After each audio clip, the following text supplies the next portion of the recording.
नमस्कार प्यारे बच्चों, लक्ष्मण क्लासेस में आपका स्वागत है। हम लोग पढ़ रहे हैं कक्षा 10 की विज्ञान और यह चल रहा है चैप्टर नंबर 6। तो चैप्टर नंबर 6 में हम 12 वीडियो अपलोड कर चुके हैं और ये 13वां वीडियो है।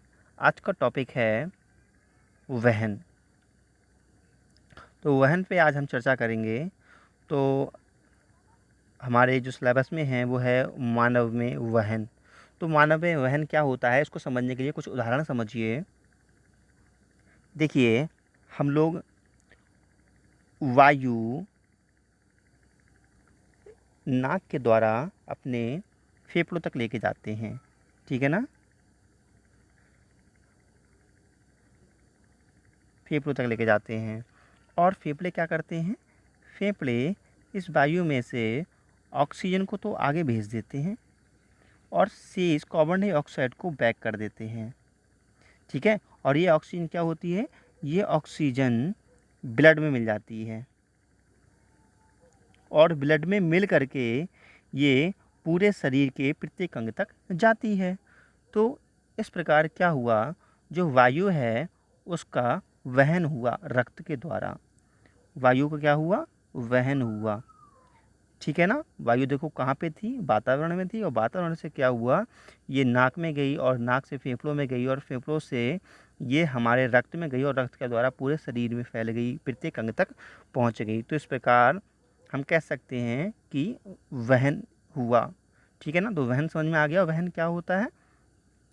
और जैसे कि हम भोजन करते हैं, ठीक है प्यारे बच्चों, जैसे कि हम भोजन करते हैं और उस भोजन के जो पोषक तत्व होते हैं, पोषक तत्व, वे पोषक तत्व हमारे पूरे शरीर में फैल जाते हैं, पूरे शरीर में फैल जाते हैं। तो पोषक तत्वों का क्या हो गया, यहाँ पर वहन हो गया। क्लियर हो गया वहन क्या होता है। तो मैं आपके लिए कुछ लिख रखा हूँ, आपके लिए नोट्स, वो मैं आपको पढ़ के सुना देता हूँ। प्यारे बच्चों देखो, थोड़ा बड़ा लिखा हुआ है लेकिन घबराना मत, क्योंकि मैं आपके लिए जो भी नोट्स ये बना रहा हूँ टोटल एनसीईआरटी बुक का है, इसमें एक भी मिक्स नहीं है। सब कुछ एनसीईआरटी से मैं तुम्हारे लिए अच्छे से नोट्स बना रहा हूँ, एनसीईआरटी के अकॉर्डिंग ही पढ़ा रहा हूँ। और नोट्स भी मैं स्वयं बना रहा हूँ अपने हाथों से, मेरी राइटिंग है ये। तो पढ़ते हैं प्यारे बच्चों। हमारे शरीर में भोजन से प्राप्त पोषक तत्व, जैसे कि हम खाना खाते हैं, है ना, तो उससे जो हमें पोषक तत्व प्राप्त होते हैं वो पोषक तत्व ऑक्सीजन और कार्बन डाइऑक्साइड आदि सारे पदार्थ रुधिर द्वारा वहन करते हैं। समझ में आई बात।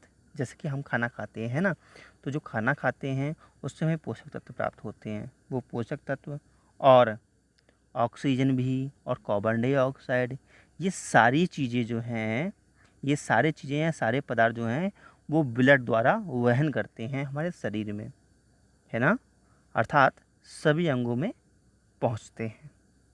क्लियर हो रहा है इतना। इसके लिए हमारे पूरे शरीर में रुधिर नलियों का एक परपथ है तथा हमारा हृदय एक पंप की तरह वर्क करता है।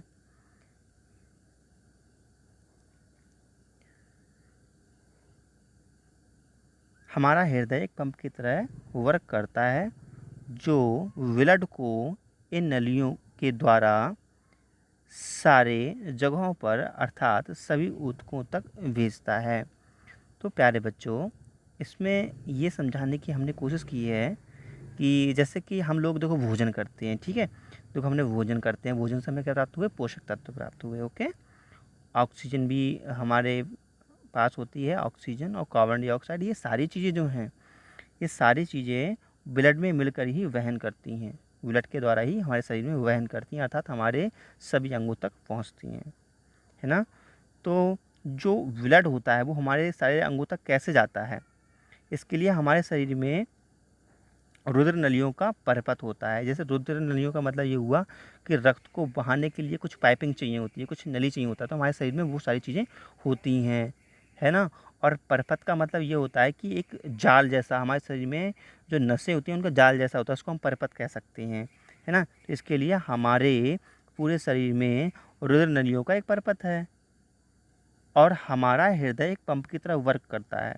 और हमारा हृदय क्या करता है, उस रक्त को एक पंप की तरह पूरे शरीर में भेजता है, जो रुद्र को इन नलियों द्वारा सारे जगहों पर अर्थात सभी ऊतकों तक भेजता है। ठीक है प्यारे बच्चों, क्लियर हो रहा है?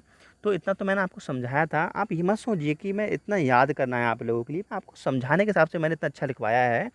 और अब देखिएगा इसका मेन डेफिनेशन, रुद्र के द्वारा, किसके द्वारा? रुद्र के या खून के द्वारा सभी आवश्यक सामग्री पूरे शरीर में भेजना, है ना। जो भी आवश्यक सामग्री है, जैसे ऑक्सीजन है और भी बहुत सारे पोषक तत्व हैं, है ना, उन सभी चीज़ों को रुद्र के द्वारा हमारे पूरे शरीर में भेजना।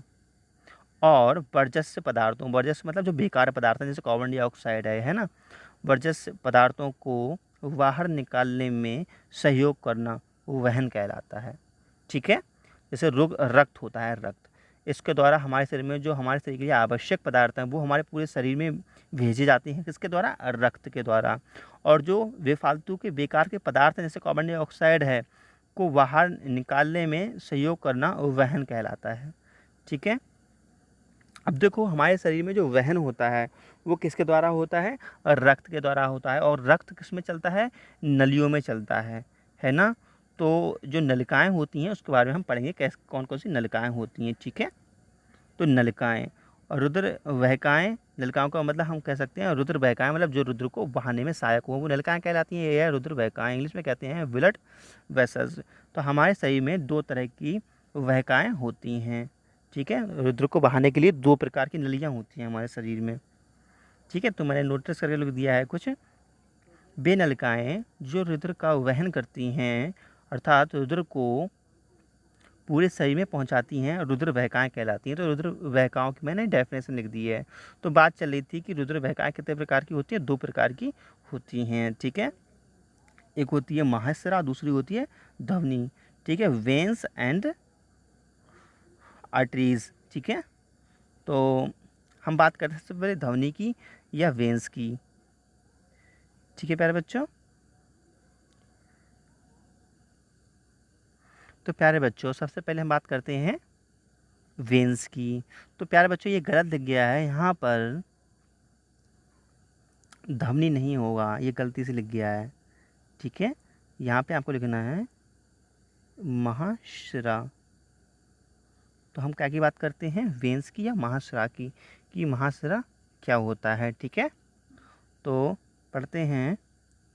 देखो, वह रुधिर बहका, वह रुद्र का बहका मतलब रुद्र को बहाने वाली नली, है ना। वह रुद्र बहका जो पूरे शरीर से डीऑक्सीनेटेड ब्लड, डीऑक्सीनेटेड ब्लड का मतलब होता है जिसमें कार्बन डाइऑक्साइड मिला हो, ऐसा ब्लड जिसमें कार्बन डाइऑक्साइड मिला हो वो डीऑक्सीनेटेड ब्लड कहलाता है। ठीक है, तो वह रुद्र वहका जो पूरे शरीर से कार्बन डाइऑक्साइड मिला हुआ रक्त को हृदय तक ले जाती हैं, महाश्रा कहलाती हैं। ठीक है, तो सुनेंगे समझ में आ गया। श्राय क्या होती है? श्राय वे होती हैं जिसमें जो रक्त बहता है वो कार्बन डाइऑक्साइड मिला हुआ बहता है। ठीक है,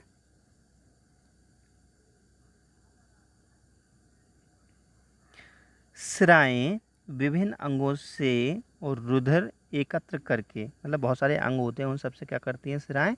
रुधिर को एकत्र करके वापस हृदय में ले जाती हैं। उनमें मोटी भित्ति की आवश्यकता नहीं होती क्योंकि इसमें कम दाब होता है। समझ में आया इतना? देखो, जैसे कि जो CO2 मिली हुई, जो CO2 मिली हुई वायु होती है, ठीक है, ऑक्सीजन होती है, इसका मतलब ये वायु ही है। तो इसमें कोई ज़्यादा प्रेशर नहीं होता है, तो ये जिन स्राव में बहती हैं उनकी कोशिका भित्ति ज़्यादा मोटी नहीं होती, ज़्यादा मोटी नहीं होती क्योंकि इसमें कोई दाब उब तो होता नहीं, इसलिए मोटी नहीं होती हैं। ठीक है, तो जो ऑक्सीजन होती है हमारे ऊपर, जो वायु होती है जिसमें कार्बन डाइऑक्साइड मिला होता है वो कहलाता है डीऑक्सीनेटेड ब्लड। ठीक है ना, और जिसमें कार्बन डाइऑक्साइड मिला हुआ, जिस नली के अंदर कार्बन डाइऑक्साइड मिला हुआ ब्लड बहता है उस नली को हम कहते हैं श्रा। तो श्राव में रुधिर को एक ही दिशा में प्रवाहित करने के लिए वल्व होते हैं। वल्व का मतलब क्या हुआ मैं आपको क्लियर कर दूं। देखो ये कोई सिरा है, ठीक है ना, पाइपिंग है या कोई सिरा है, तो इसमें एक ऐसा यहाँ पे वल्व लगे हुए होते हैं इसके बीच बीच में कि जैसे कि रक्त है रक्त जो कार्बन डाइऑक्साइड मिला हुआ रक्त है, मतलब कोई भी ब्लड है, ठीक है ना, ये ब्लड है और इसमें CO2 मिला हुआ है, तो ये जाता है इस टाइप से, तो ये वल्व होता है। ये क्या होता है? ये वल्व होता है। ये ऐसा वल्व होता है कि इस रक्त को इधर जाने तो देता है लेकिन वापस लौटने नहीं देता। आगे बात समझ में? ये बल्ब किस काम आते हैं? ठीक है, अब हम बात करते हैं ध्वनि की। ध्वनि क्या होती हैं? तो ध्वनि के बारे में ये बिल्कुल उसका विपरीत है, ठीक है। तो ये ऐसी नलिकाएं होती हैं, जैसे कि ये नली है, ठीक है, इसमें रक्त बह रहा है, तो ये ऐसी नलिकाएं होती हैं जिसमें जो भी रक्त बहता है उसमें कार्बन डाइऑक्साइड नहीं होता बल्कि ऑक्सीजन मिला हुआ रक्त होता है। तो ऐसी पाइपिंग को हम क्या कहते हैं? ध्वनि ध्वनि कहते हैं, ठीक है। तो मैं आपको थोड़ा पढ़ के सुना देता हूँ। देखो, वे रुद्र वाहिकाएं जो हृदय से ऑक्सीनेटेड ऑक्सीनेटेड का मतलब ये होता है, ऑक्सीकृत का मतलब ये होता है इसमें ऑक्सीजन मिली हुई हो, ठीक है। तो वे नलिकाएं या वे वाहिकाएं जो हृदय से ऑक्सीजन मिली हुई या ऑक्सीजन युक्त ब्लड को पूरे शरीर में विभिन्न अंगों तक पहुंचाती हैं, ध्वनि कहलाती हैं, ठीक है। ध्वनि क्लियर हो गया होगा, ठीक है। तो मैं एक बात बता दूं, देखो ध्वनि जो है ये ध्वनि है, ठीक है। इसमें जो ब्लड बह रहा है उस ब्लड में क्या होगा? उस ब्लड में ऑक्सीजन मिला होगा। जब ऑक्सीजन मिला होगा तो इसका क्या है? प्रेशर ज़्यादा होगा। इस ध्वनि के अंदर क्या होगा? ध्वनि के अंदर प्रेशर ज़्यादा होगा। तो प्रेशर ज़्यादा होने के कारण की जो भित्ति होती है ध्वनि के ऊपर वाली, वो कैसी होती है? थोड़ी मोटी होती है, ठीक है, सिराओं की तुलना में। तो देखो, ध्वनि की भित्ति मोटी तथा लचीली होती हैं क्योंकि रुधिर हृदय से उच्च दाब से निकलता है, ठीक है। अब देखिए, जो हृदय से रक्त निकलता है वो बहुत प्रेशर से निकलता है, इसलिए जो ध्वनि की जो भित्ति होती है वो कैसी होती है? मोटी होती है, ठीक है। तो इतना लिख दोगे तो चल जाएगा प्यारे बच्चों। अगर आपसे कोई पूछे सिराएं क्या होता है तो आप ध्वनि क्या होती है आप इतना लिखो, चल जाएगा। लेकिन मैंने फिर भी कुछ एक्स्ट्रा पॉइंट लिख रखा जो आपके लिए काम का है। देखो, किसी अंग या ऊतक तक पहुंचकर ध्वनि छोटी छोटी वाहिकाओं में विभाजित हो जाती है ना। जैसे किसी अंग तक पहुंचती है ध्वनि, तब क्या होता है? छोटी छोटी नलियों में विभाजित हो जाती है ताकि सभी कोशिकाओं को ऑक्सीकृत रुधिर मिल सके, है ना। समझ में आ गया होगा। अब देखो, हमारा टॉपिक है अब हमारा हृदय, ठीक है, या हमारा पंप। तो ये थोड़ा टिपिकल टॉपिक है, काफ़ी बड़ा टॉपिक है, तो प्यारे बच्चों अगली वीडियो में करा देंगे इसको। थोड़ा सा मैं दिखा देता हूँ कि इसमें हम क्या पढ़ना है। देखो, ये हृदय का चित्र है ये, ठीक है, हमें ये पढ़ना है और हमें दूसरे तरीके से भी, इससे भी हम बता देंगे आपको, ठीक है प्यारे बच्चों। तो डायग्राम से भी समझाया जाएगा, तो ये अगली वीडियो में आपको कराएंगे। ज़रूर पढ़ना, पेपर में बहुत आता है ये। तो प्यारे बच्चों, अगर वीडियो आपको अच्छा लगा हो तो प्लीज़ लाइक कीजिए और सभी दोस्तों के पास उसको शेयर कीजिए और चैनल को सब्सक्राइब ज़रूर कीजिए, ठीक है प्यारे बच्चों। Thank you.